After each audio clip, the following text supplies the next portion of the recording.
Hola, ¿cómo están? Otra edición de Documenta. En pocos días se va a cumplir un aniversario clave para la historia argentina. En pocos días va a ser 24 de marzo de 2006. Es decir, va a haber transcurrido 30 años desde el golpe de Estado, ocurrido precisamente el 24 de marzo de 1976. Yo estoy ahora en la entrada de la ESMA. La ESMA fue uno de los centros de reclusión más terribles, más horrorosos, que abrió la dictadura militar precisamente cuando asumió el poder, cuando Videla, Masera y Agosti irrumpieron en la Casa de Gobierno y terminaron con otra etapa democrática de la Argentina. Aquí en la ESMA durante años, noche y día, entraban los Ford Falcons y las camionetas cargadas de detenidos desaparecidos. Aquí en la ESMA se torturó, se violó, se robó y se asesinó. Durante años, miles de detenidos desaparecidos trataron de sobrevivir. Pensá que aquí en estas mazmorras llegaron a apiñarse 5.000 personas. Solo unos pocos llegaron con vida a ver al sistema democrático. Dos de ellos, uno Víctor Basterra, otro Enrique Fuchman, aceptaron entrar con nuestras cámaras aquí en la ESMA y contar cómo funcionaba este centro clandestino de detención, cómo se torturaba, se violaba y finalmente se asesinaba. Aquí en la ESMA actuaron grupos de tareas encabezados, por ejemplo, por el capitán Astiz o por el Tigre Acosta. Aquí en la ESMA, Masera aprovechaba los playones para hacer largos discursos y plantear que él podía ser el jefe del proceso militar, que él podía ser presidente de la nación en una etapa democrática. Entonces, te propongo entrar con nosotros a la ESMA de la mano de los recuerdos de Fuchman y de Basterra, dos sobrevivientes de este campo de concentración, para ver entonces este documental exclusivo que precisamente se llama La ESMA, Recuerdos de la Muerte.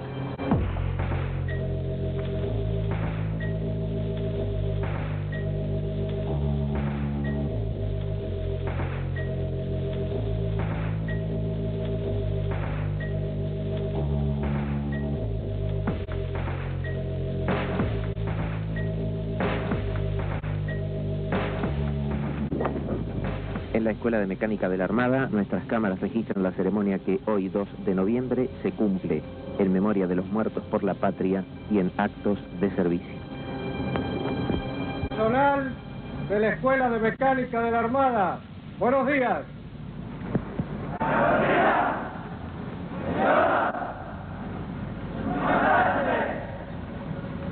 Acá los tipos tenían todo el tiempo del mundo, podían cortarte los brazos si querían, porque no tenían que mostrarle a nadie que estabas acá.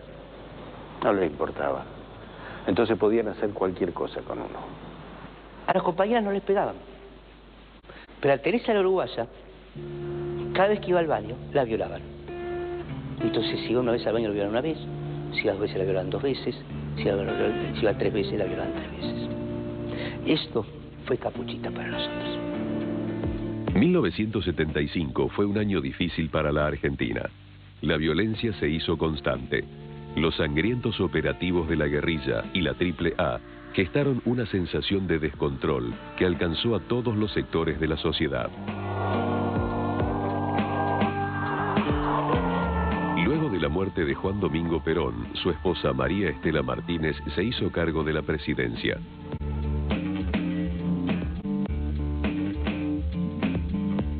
Pero a fines de 1975, ya incapacitada para manejar el país y alegando problemas de salud, cedió temporariamente el sillón de Rivadavia al presidente provisional del Senado, Ítalo Argentino Luder. La excelentísima señora Presidenta de la Nación, doña María Estela Martínez de Perón, firma el acta que ha leído el señor escribano general de gobierno interino.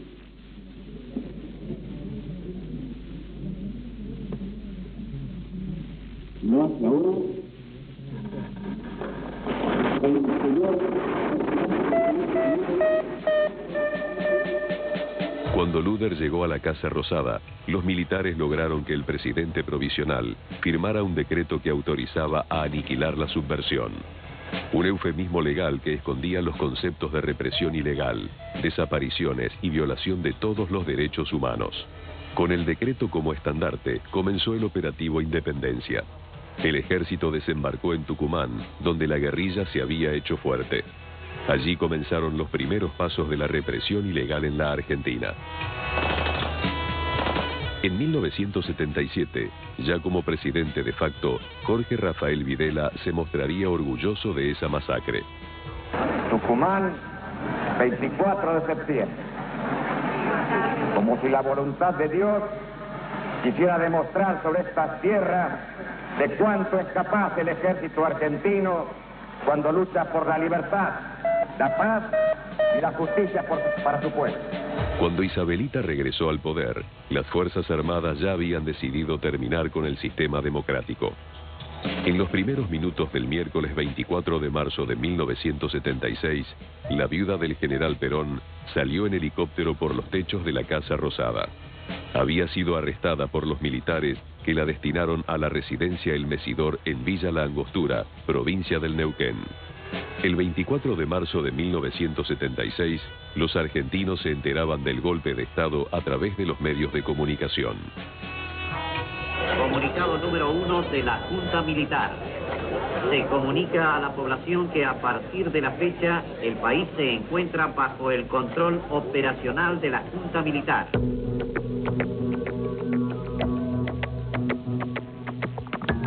Muchos ciudadanos se sintieron aliviados pensando que la violencia instaurada por la AAA iba a terminar. Se equivocaron. A mí me secuestran el 18 de noviembre de 1978. Me acuerdo bien, era un sábado, aparte faltaba una semana para que cumpla 22 años. Al mediodía, en la intersección de Avenida de la Plata y San Juan. Yo fui secuestrado el 10 de agosto de 1979 con mi compañera, Dora Laura Seoane, y mi hija de 2 meses y 10 días.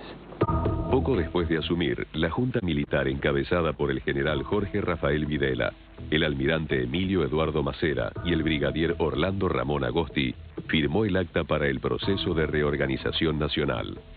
Allí dispusieron el cierre del Congreso y la Corte Suprema, la suspensión de los partidos políticos y la censura a los medios de comunicación.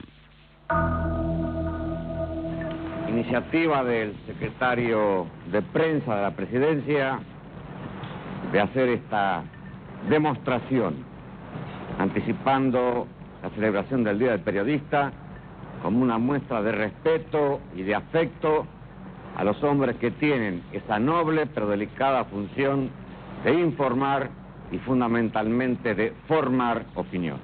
Hago votos por la felicidad de cada uno y fundamentalmente para que la prensa argentina sea lo que todos esperamos de ella. Justamente una prensa libre porque es responsable. Videla, Macera y Agosti exhibían una imagen sólida y homogénea. La Junta de Comandantes gobernaba sin fisuras aparentes. Videla tenía el poder por su pertenencia al ejército. Macera de la Marina intentaba ocupar nuevos espacios con un organizado despliegue represivo que tenía como centro a la Escuela de Mecánica de la Armada. Y Agosti, de la Aeronáutica, oscilaba entre uno y otro para evitar los enfrentamientos. El régimen militar impuso un plan sistemático de represión ilegal que involucró a las Fuerzas Armadas y a las Fuerzas de Seguridad. Este plan implicó secuestros, torturas, apropiación de menores, robo de bienes y finalmente la desaparición forzada de personas. Ahí mismo lo vi, se me tiran encima en pleno esquina de San Juan de la Plata, me tiran al piso, me esposan, me suben a un auto y en forma inmediata me empiezan a quemar los brazos preguntándome justamente por este compañero y por otros compañeros, para obviamente secuestrarlos. Ante mi negativa de dar información, bueno, paran en un garage, bajan a hablar con el encargado en ese momento del garage, me ponen una capucha, ahí por primera vez conozco la capucha. Tanto Enrique Fuchman como Víctor Basterra fueron llevados a la ESMA, un complejo de varios edificios ubicado en Avenida del Libertador, poco antes de llegar a la General Paz, en Capital Federal. La ESMA fue solo uno de los más de 600 centros clandestinos de detención que los militares desplegaron en todo el país durante la dictadura. La Perla, Automotores Orletti, El Olimpo, La Cacha, El Pozo de Banfield, El Vesubio, Mansión Seré, El Chalecito, el ex Ingenio Lules, La Polaca. penitenciarias y delegaciones de la Policía Federal son otros ejemplos de los campos de concentración que se instalaron en la Argentina. El centro clandestino de detención que funcionó en la ESMA se transformó en el paradigma de la tragedia que desataron los militares golpistas. El predio de la Escuela de Mecánica de la Armada fue cedido en 1924 por la Municipalidad de la Ciudad de Buenos Aires a la Marina, que levantó allí una escuela de mecánica para educar y formar a futuros oficiales y suboficiales. En ese solar de 17 hectáreas de extensión, aspirantes de todas las épocas aprendieron a nadar, boxear, realizar gimnasia, jugar al básquet y conocer los secretos de la tornería y de la electricidad.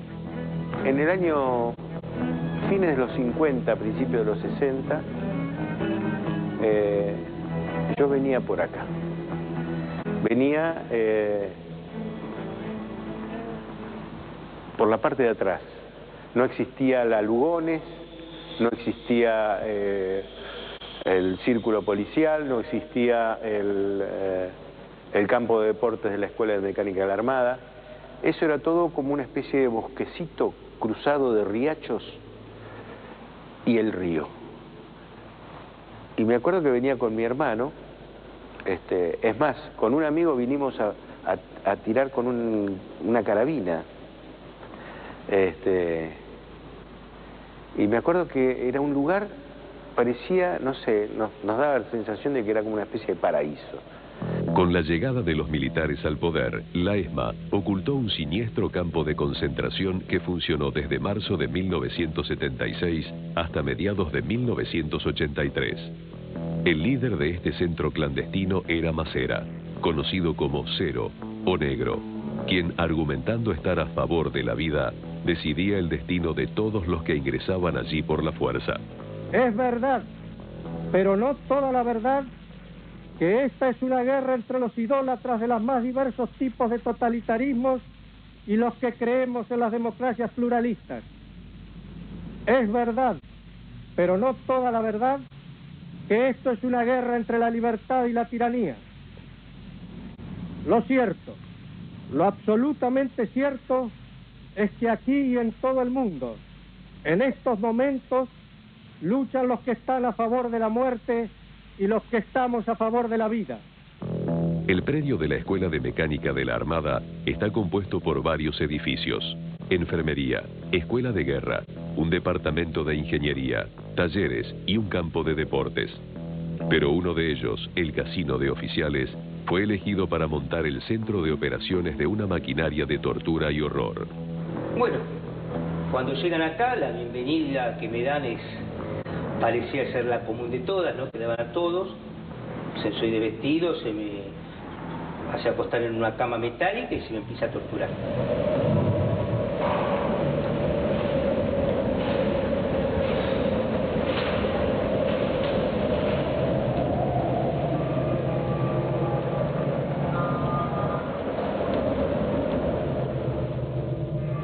Los militares habían dividido el Casino de Oficiales en varios sectores siniestros: el sótano, el dorado, Capucha, la pecera, el pañol y Capuchita. Los detenidos desaparecidos llegaban en grupos a toda hora del día. Eran alojados en el tercer piso, el sótano y el altillo. Al sótano eran llevados los que recién ingresaban para ser interrogados en prolongadas sesiones de tortura. Bueno, estamos en el sótano de la Escuela de Mecánica de la Armada, el sótano de la Casa de Oficiales de la Escuela de Mecánica de la Armada. Esto estaba lleno de habitaciones de distinto tipo, distintas dimensiones. En ese rincón había una habitación totalmente cerrada, únicamente con una puerta que daba a otra habitación. Todas esas eran habitaciones de tortura, lugares de tortura y también de permanencia de prisioneros. Había 3, 1, 2 y 3. Pero el sótano no era solamente un lugar de torturas. Allí habían instalado toda una estructura para falsificar pasaportes, cédulas de identidad, licencias de automotor, fotos carné e incluso tarjetas personales. Los detenidos hacían trabajo esclavo al servicio de los uniformados.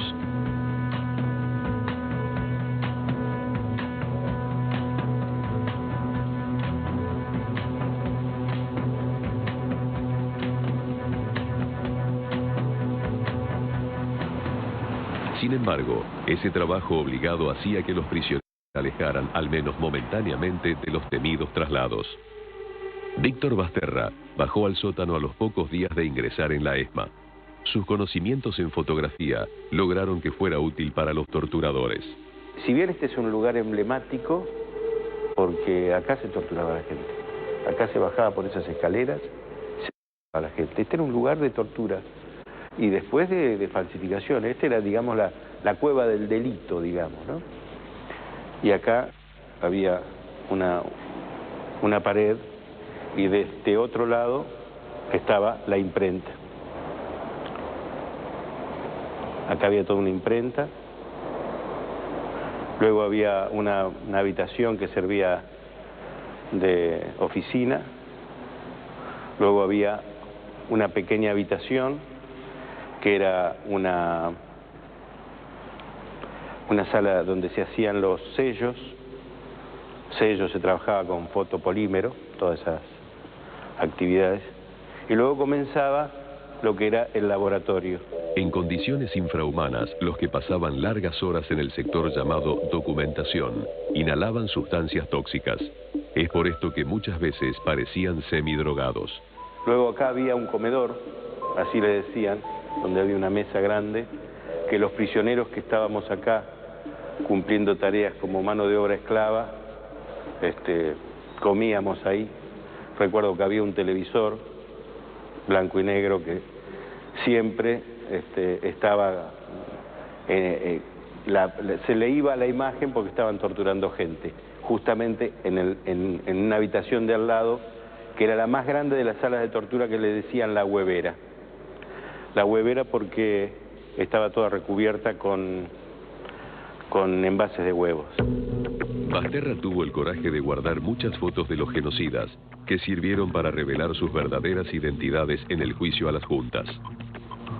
En este lugar revelé, copié y pude esconder las fotos de más de 100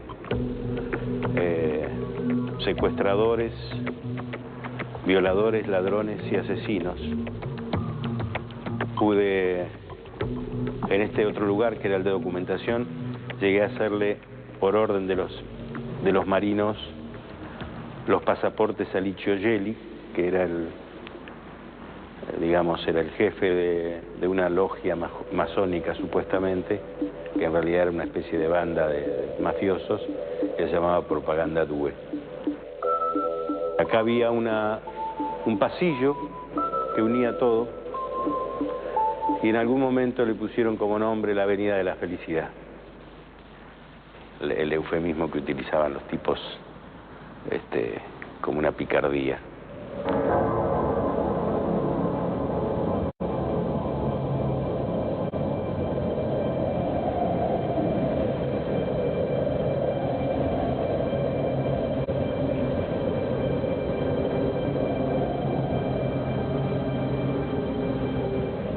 Enrique Cachito Fugman trabajó como esclavo en el sector denominado Pecera durante aproximadamente un año.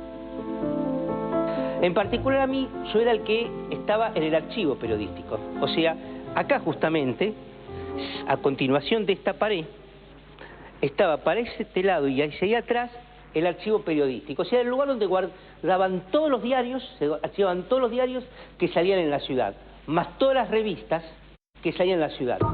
La Pecera era un sitio ubicado en el tercer y último piso del casino de oficiales, donde Fugman estaba a cargo de los informes de prensa que cada mañana el almirante Macera leía en sus oficinas de Cerrito al 1100.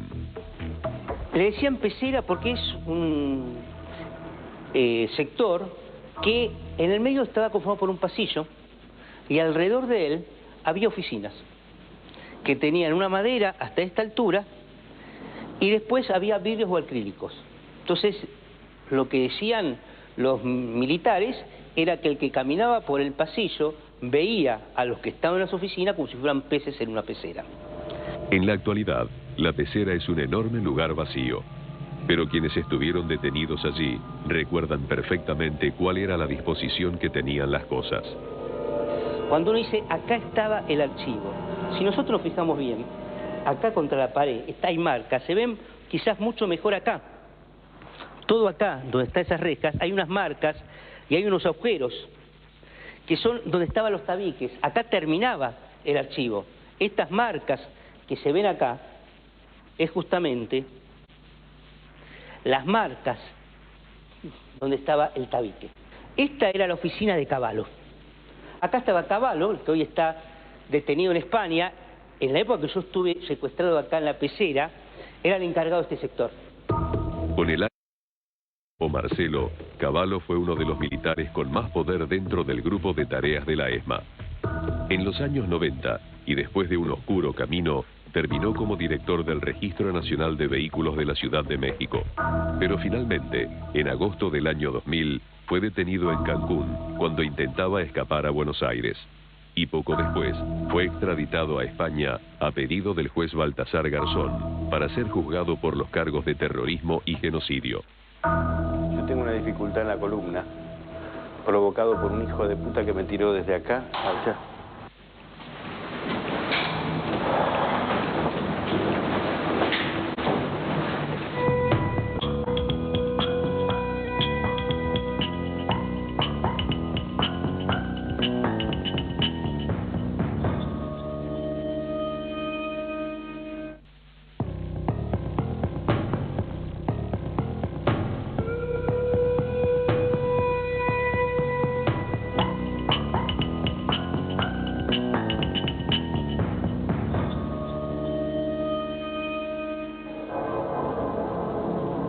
Segundo bloque de esta edición de Documenta. Hoy estamos poniendo al aire un documental exclusivo sobre la ESMA, sobre cómo funcionó este campo de concentración durante la última dictadura militar. Yo estoy en un patio interior. En este patio habitualmente se estacionaban los autos, los camiones, las camionetas que servían para traer hasta acá a los detenidos desaparecidos o para finalmente promover, empujar lo que en la jerga de los grupos de tareas se llamaban traslados, es decir, cuando salían de acá los detenidos desaparecidos luego eran asesinados. Hay un tema puntual en la ESMA que lo caracterizó como campo clandestino de detención, a diferencia de otros campos de concentración. Aquí los detenidos desaparecidos no solamente eran torturados, violados, amenazados, no solo se les cambiaba la identidad por un nombre y se los tabicaba, se les cubría el rostro para que no puedan ser identificados unos con otros cuando estaban engrillados y durmiendo en colchonetas en el piso, en el lugar que está a espaldas mías, sino que también acá estos detenidos desaparecidos, estos militantes trabajaban para el régimen. No era un trabajo voluntario, eran esclavos de la dictadura militar. Aquí Macera montó un centro de documentación, aprovechó la inteligencia de los detenidos desaparecidos, aprovechó su formación, su manejo del idioma, el lenguaje, para montar un proyecto político, para establecerse como no solo un dictador, sino un candidato a ser presidente de la nación en años futuros. Entonces, esa es la particularidad de la ESMA y eso es lo que en definitiva te vamos a contar en este próximo bloque a partir de los recuerdos de los testimonios de dos detenidos desaparecidos que pudieron sobrevivir, Víctor Basterra y Enrique Fuchman. Vamos a verlo. Dentro de la Escuela de Mecánica de la Armada, el casino de oficiales se había convertido en el cuartel desde donde el almirante Macera encabezaba lo que él llamaba una guerra justa. Macera lideraba el grupo de tareas 332, formado por unas 50 personas que se movían en forma clandestina, vestidos de civil, con armamentos y medios facilitados por la Armada. Operaban con total impunidad en los secuestros, torturas y asesinatos. Cada integrante de este grupo tenía detenidos a su cargo y manejaba a su antojo la vida y la muerte de estas personas. Tiempo después uno se enteró, cuando ya no estaba en capucha, que nos habían trasladado acá porque en la escuela había un cambio en el equipo de conducción del grupo de tareas, se iba todo el grupo del Tigre Acosta, venía un tal de Imperio con su gente, venían del Servicio de Inteligencia Naval, y a los otros 6 nos habían dejado para que nos maten, o sea, nos trasladen. En el casino de oficiales había cientos de personas desaparecidas, ocultadas de sus familias, a merced de los genocidas. Sobrevivían en condiciones infrahumanas y convivían con muchos militares que estaban allí instalados. En este edificio, subiendo las escaleras, estaban las habitaciones donde dormían los oficiales. Esta era la casa de oficiales. Dormían los oficiales. Un poquito más para acá estaba el comedor donde comían los oficiales. Recibían a sus familias, hacían fiestas. Mientras realizaban todas esas actividades sociales, aquí abajo se torturaba, pero muchísima gente. O sea, había equipos de tortura. Había equipos de la prefectura, había equipos de la Armada, había equipos de la policía y había equipos del servicio penitenciario que torturaban gente acá. A mí me torturaron todos ellos. Pero lo cierto es que convivían estos sujetos con este horror. Todos los sectores del casino de oficiales estaban unidos por una única escalera. Acá vivían los tipos. Si ustedes miran, hay un montón de escalones rotos que le faltan pedazos.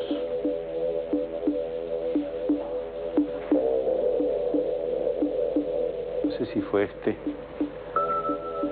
Yo tengo una dificultad en la columna, provocado por un hijo de puta que me tiró desde acá allá. Y 3 guardias que venían se me tiraron encima. Decía lo de las roturas, estas roturas que hay acá, porque los grilletes, cuando nos empujaban, llegaban a la escalera. En el tercer piso, en el lado contrario a la pecera, se encontraba el lugar conocido como Capucha. Era un sector en forma de L, en el que los militares ubicaban a los prisioneros en pequeñas celdas llamadas camarotes. Era la antesala de la muerte. Allí los mantenían encadenados y hacinados entre las prolongadas sesiones de tortura. Estamos accediendo ya a lo que es el sector de Capucha.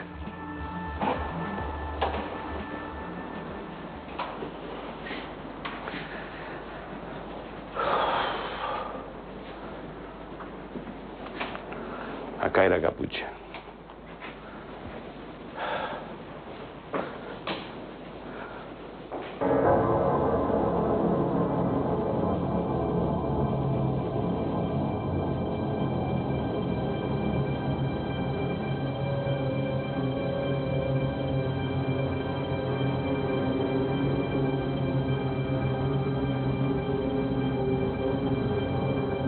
Capucha es un lugar donde uno está ahí acostado en una colchoneta con 2 caigues de madera, su capucha, y esa es la definición, porque su capucha, día y noche, todas las horas, todos los días, todos los meses. Todo esto eran como boxes, así, de este ancho, por 2 metros de largo. Ese era el espacio. Y estaban separados por un tabique de madera aglomerada de 1 metro de altura. Y había, digamos, un corte de madera que era como una T, así. Entonces, el espacio que llegaba hasta acá, por ejemplo, ¿no? El espacio que uno tenía era como para sacar apenas el cuerpo. Y siempre los pies para aquel lado, o sea, la cabeza estaba de este lado. El guardia venía y cualquier locura que se le ocurría, lo primero que hacía era golpear la cabeza del prisionero. En la capucha uno no puede hacer nada más que estar tirado en ella, sus grilletes en sus pies y su capucha.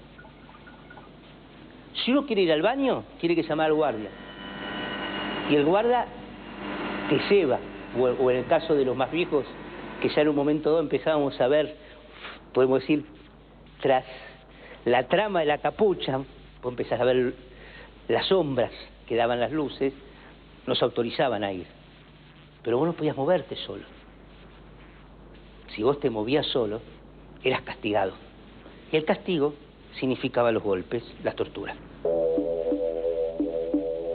En medio del horror que padecían los detenidos, los olores eran nauseabundos y la supervivencia se hacía dificultosa.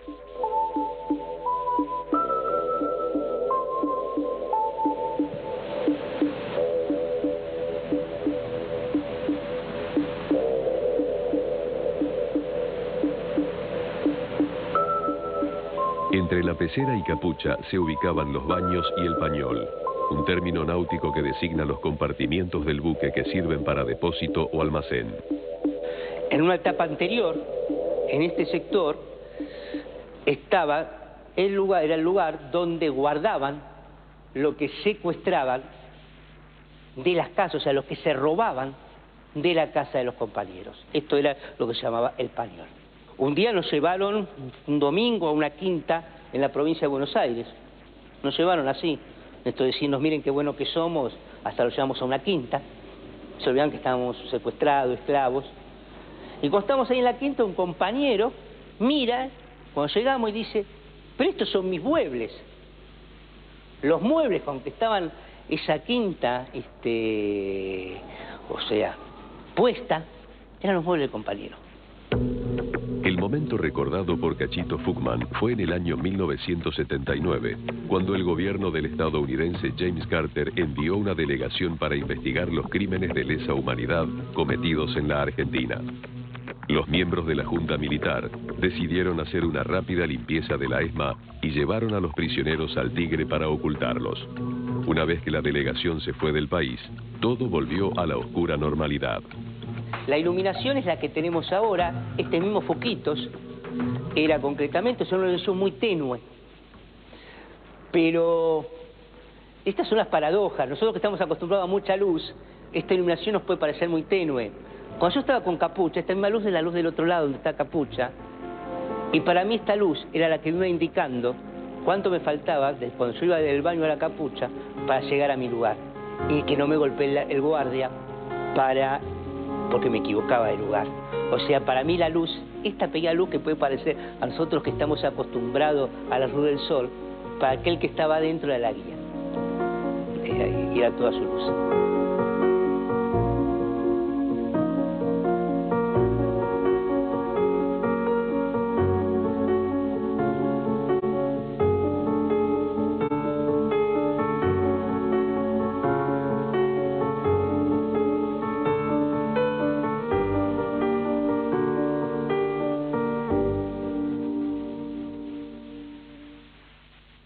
Siguiendo el recorrido por el casino de oficiales dentro de la ESMA y subiendo un piso más por la escalera, se llegaba a un altillo, un sector que los ex detenidos conocen como Capuchita. En este lugar está el tanque de agua del edificio y originariamente había 2 salas de tortura. Pasado el año nuevo del 79, estaba en Capucha y un día viene el Pablo era el jefe de los guardias, el suboficial que era jefe de los guardias, y me dice, Cachito arriba. Bueno, yo me levanto, me dice, vamos, y me lleva, me trae. Y de golpe me empieza a decir, subí. Claro, yo empieza a estar en un momento donde uno empieza a perder un poco el dominio también de situación, porque imaginemos, ¿no? Uno está caminando con la capucha, uno dicen vaya, pero no es que uno va. Uno tiene la capucha, tiene los grilletes es una cadena con unos aros cerrados con candados en los pies. Entonces, uno me dice, ahora uno se había acostumbrado a caminar. No te dice subí, es a dónde uno sube. Y bueno, y subo por esta escalera, pues con todo aquello que significaba subir a un lugar, a un lado donde uno no sabía dónde iba.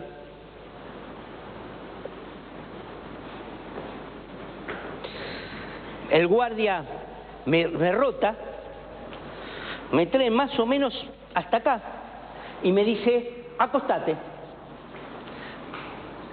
Y me acuesto acá. Esta pasó a ser mi nueva capucha. A partir de eso, en este lugar para nosotros fue realmente un lugar de terror. Porque en capucha, la tortura era ante todo la capucha. Y el castigo físico era, o cuando te llevaban para interrogarte, abajo en el sótano, y si no, en las cuestiones que en forma aleatoria hacían los guardias. En los últimos años en que funcionó el centro clandestino de detención, Capuchita pasó a ser un lugar de alojamiento de prisioneros. Fue utilizado por los miembros del Servicio de Inteligencia Naval, como así también por la Fuerza Aérea y el Ejército. Según el informe Nunca Más, las condiciones de vida en Capuchita eran aún peor que las de Capucha. Los detenidos que estuvieron allí tratan de transmitir lo que ese lugar significó para ellos. Uno estaba ahí. De golpe siente pasos que suben por la escalera. Voces del que sube hablando con el guardia. Y al ratito nomás la primera, la que estaba acá, siente que se patea esa colchoneta. Yo era el quinto. Se patea la colchoneta. La del Topo. El Topo era un compañero grandote, muy grande físicamente, y que golpean la colchoneta y le dicen, levántate. Uno no ve, pero lo que empieza, a partir de los sonidos, a recrearse las imágenes. Entonces, siente los ruidos de los grilletes, cloc, cloc, cloc, y lo ve al Topo levantarse. Después escucha que dicen, date vuelta, y siente de vuelta el cloc, cloc, cloc, y entonces uno, sin verlo, ve a través del sonido al Topo darse vuelta. Y automáticamente en ese momento empieza a sentir los golpes. Le empiezan a golpear al Topo. Para que se entienda esto, imaginemos nuevamente que uno tiene una capucha, tiene grilletes, y le empiezan a golpear. Uno no sabe ni dónde viene el golpe, qué es el golpe, nada. Tampoco uno se puede cubrir. Pues si estás con la capucha, estás con... Si te caes al piso, la bota del guardia hasta que te paras. La guardia, la bota en la cabeza, hasta que te parabas. Y cuando te parabas, seguía. Yo que era quinto tenía ganas de gritar, que paren. Y en un momento escuchaba, le decían, acostate. Y en ese momento tenía por un lado una primera sensación de alivio. Porque empezaba a escuchar los grilletes del Topo moverse. El Topo se volvía, después de 5 o 10 minutos de castigo, se volvía a acostar. Pero automáticamente mi desesperación aumentaba, porque eso significaba que faltaban 3 para que llegaran a mí. Es tremendo eso. Uno deseaba gritar que paren con el compañero, pero que paren de darle al compañero significaba que le den a uno. Víctor Basterra, Enrique Fugman y muchos sobrevivientes del horror de los centros clandestinos de detención tuvieron muy en claro por lo que estaban pasando. Sabían que los militares podían hacer con ellos lo que quisieran, pero todos, a su manera, encontraron la forma de resistir. Acá los tipos tenían todo el tiempo del mundo, podían cortarte los brazos si querían, porque no tenían que mostrarle a nadie que estabas acá. No les importaba. Entonces podían hacer cualquier cosa con uno. Y de hecho, de alguna forma lo hicieron, ¿no? Pero también, como elemento de resistencia, lo que uno se guardaba y les permitía que hicieran, también uno se guardaba un trozo de dignidad, un trozo de integridad, seguía con los valores por más que trataran de destruirlo. Fundamentalmente la tarea de ellos era destruir los valores que uno tenía. Por eso los gestos de solidaridad eran muy castigados. Sin embargo, uno permanentemente estaba realizando gestos solidarios, aunque sean pequeñísimos, aunque sea tomar la mano de una persona que está sufriendo. Era un gesto de solidaridad que a ellos los volvía, les hacía mal a los tipos, y uno lo hacía. Por eso yo digo muchas veces que a mí me han preguntado, ¿por qué no te escapaste? ¿Por qué no huiste? Y yo, para mí, decía, todo el tiempo estuve huyendo, con esos gestos de resistencia. La ESMA fue tan solo uno de los más de 600 centros clandestinos de detención que instaló el gobierno militar. Los vejámenes, torturas y asesinatos se repetían en cada uno de ellos sistemáticamente. El debilitamiento del gobierno de facto producido tras la derrota en Malvinas hizo posible que muchas personas fueran liberadas con vida de los campos de concentración. El 10 de diciembre de 1983, con la llegada de la democracia, se terminó definitivamente el estado de terror implantado por las juntas militares, que dejó un saldo de 30.000 desaparecidos. Y una vez que me permiten, me acuerdo bien, era un día recién amanecía, y había una especie de claraboya, de ventana. Y justo miro para allá y justo entra el sol, por ahí. Y me quedé extasiado. Realmente ahí me quedé extasiado, porque era como decir, estoy vivo. A pesar de todo, a pesar de eso, a pesar de lo que estoy viviendo, estoy vivo. Ese fue, de cierta forma, desde el adentro, mi primer contacto con ese otro mundo que estaba afuera. Y junto con eso entendí la dimensión de lo que significa que es un desaparecido. Veíamos a veces el cielo y yo estaba profundamente conmovido con un rayito de sol. A mí siempre me conmovía, todos los días lo miraba, un rayito de sol y el canto de un zorzal a las 5:25 de la mañana. Era una cosa, ahí estaba la vida, decía, ahí está la vida, esta es la vida. Eso.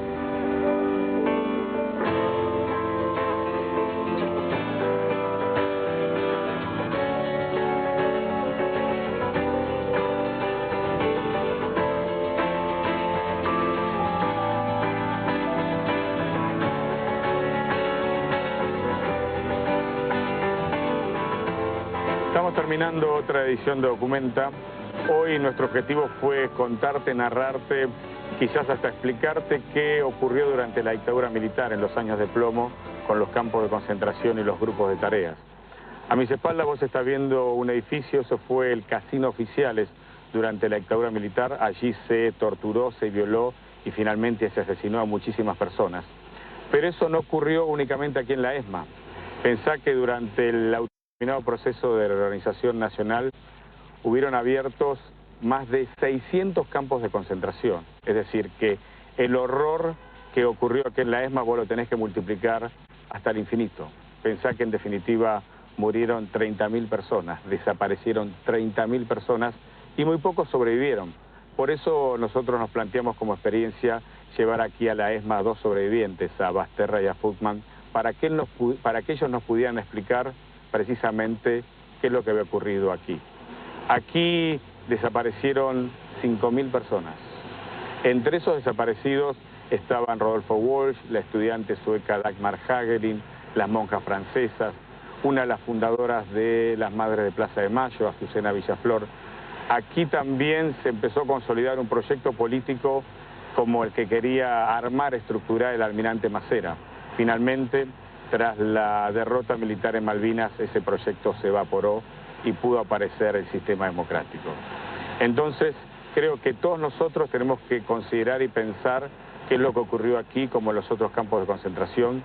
Faltan 5 días para que se cumplan 30 años del golpe de Estado y la intención del documental, como de otros hechos periodísticos o actos públicos se van a producir en los próximos días, es recordar, no olvidar y fundamentalmente tratar de no repetir en el futuro una experiencia como la de la dictadura militar, que aún hoy todos nosotros estamos pagando las consecuencias.